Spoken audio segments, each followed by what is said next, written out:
Welcome to Hong Kong!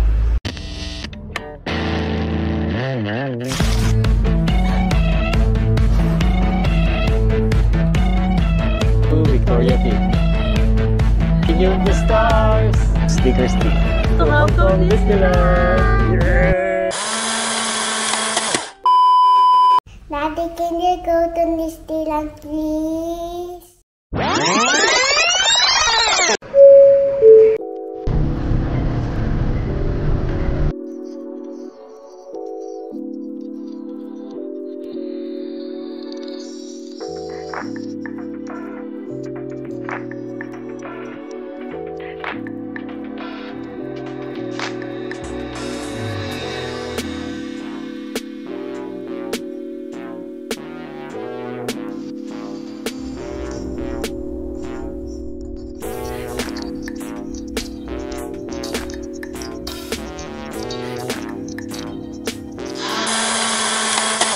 So guys, we just landed.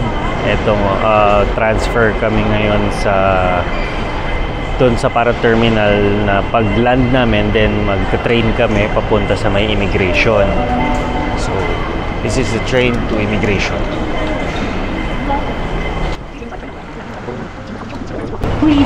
So this is the terminal kung nasan yung baggage claim and immigration. So here, immigration, baggage claim.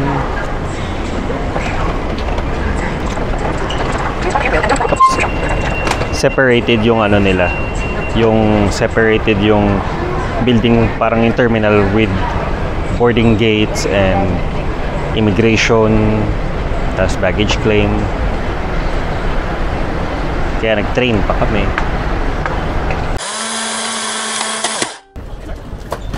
Travel tip, lagyan ng kakaibang bagay ang inyong mga luggage. Si Superman at si Small Teddy. So ngayon, on the way na kami papunta sa counter ng SIM card. Ito yung SIM card na nabili namin sa Klook. Tourist SIM card siya na meron ng unlimited data at saka local calls dito sa Hong Kong and Macau.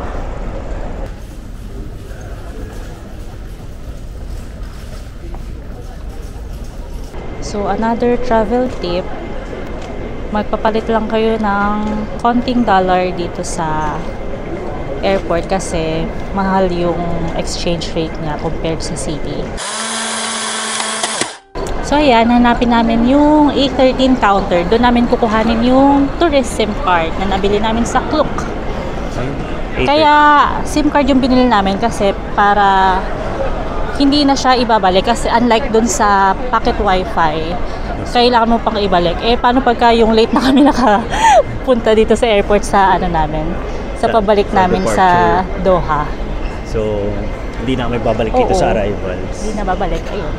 So, eto yung counter A13. Kunin na Miggy yung dalawang SIM card namin. Then, ilalagay ko na lang dito kung magkano yung nabili ko sa Klook. So, kailangan ng isang passport para ma-redeem yung SIM card. So, ayan, another travel tip. Pag may kasama kayong kids, ayan, ginawan ko ng ID si Sky. Name niya, tapos details namin ni Miggy, yung WhatsApp number, then yung Hong Kong number na kukunin namin ngayon sa SIM card dito sa counter sa airport. Sulat namin mamaya in case lang. Tapos ito, GPS tracker. Pero syempre, hindi naman namin mawawala sa paningin si Sky. In case lang, para for safety and security. So guys, we got our SIM cards here. Ni-register na rin nila sa counter. They will require your passport. Then only thing you have to do is just insert the SIM card, then activate the Wi-Fi and call one number. Parang trial ata yun. I'm not sure. Try na namin. Don't worry guys, if wala kayong PIN, meron din sila dun sa counter. They will let you borrow lang. Turn off Wi-Fi. Ikaw na. Asterisk 10 Asterisk 1039 asterisk 900 hashtag. Asterisk 103 asterisk 900 accepted. SIM card 2. Ayan, so guys, meron kayong ma-receive na message. English, Tagalog. May Tagalog, may iba't ibang language. So it means it's set. So we're ready to go. Now after SIM card, next is yung parang kanilang transportation and utility card, which is the Octopus card. You can use it anywhere, convenience store, and trains, buses. So Meron naman siya sa Klook, kaso kasi yung sa Klook is ano siya, hindi siya refundable, tapos wala siyang yung child na option. Eh kasi syempre kailangan namin ng child para yung sa Fairness Sky pang child din, para hindi kami masyadong magastos. So ayan, after nung sa SIM card, ano lang kayo, turn right lang, makikita nyo yung train tickets. Ayan, dito ka makakabili ng MTR ticket and Octopus selling machine. So ang bibili namin ay 2 adult tsaka 1 child. So ayan, dito sa machine, card lang yung na-accept para makabili ka ng Tourist Octopus card. Right, done with the Octopus card. So ngayon, punta kami sa bus station.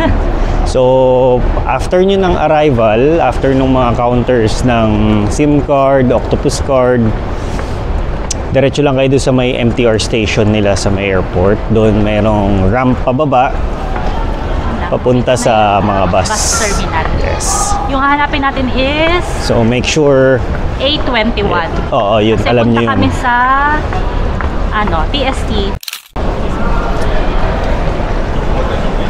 Ito yung mga buses. So, local time is 4 p.m. Hanapin natin yung A21. Yung A21 is ayan, doon tayo sa Tsim Sha Tsui. Nandito na tayo sa bus terminal.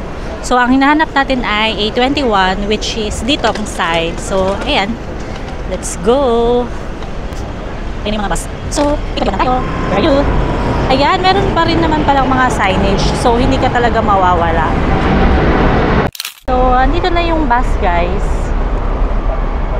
Hindi natin alam kung saan tayo makakasakay. Doon sa lower deck or sa upper deck.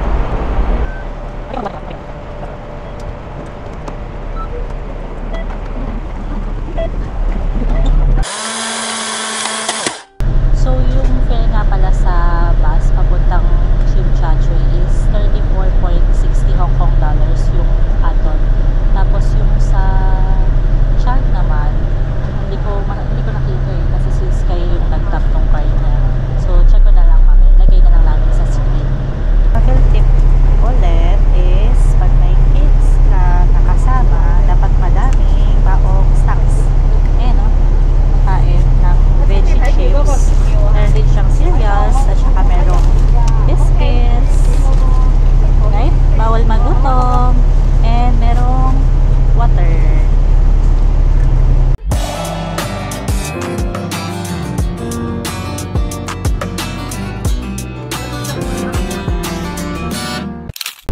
Yun nga. Again, another travel series na naman sa amin. And we prefer always na mayroon kaming family outing. Parang gusto namin at least once a year. Dahil sabi nga nila, yung pera naman is mababalik mo. You can always earn it.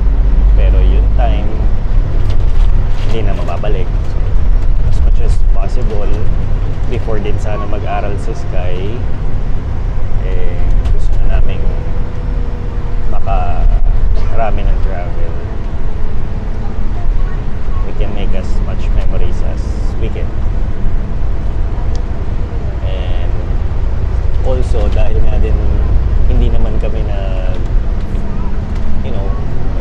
birthday, parang hindi naman kami nag-gift personally. Siguro kung may gift, baka super small lang.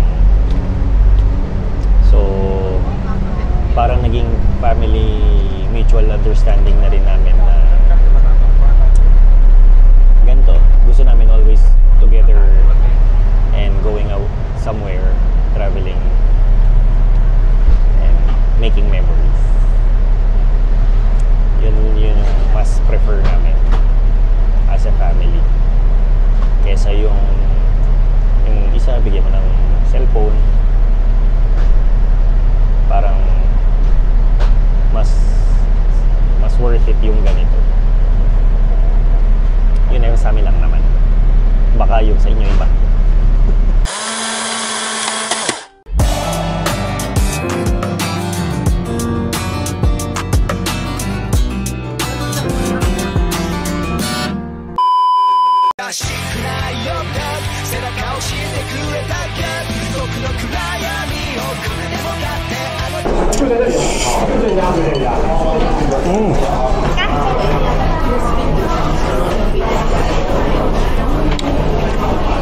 Yummy ng buwan.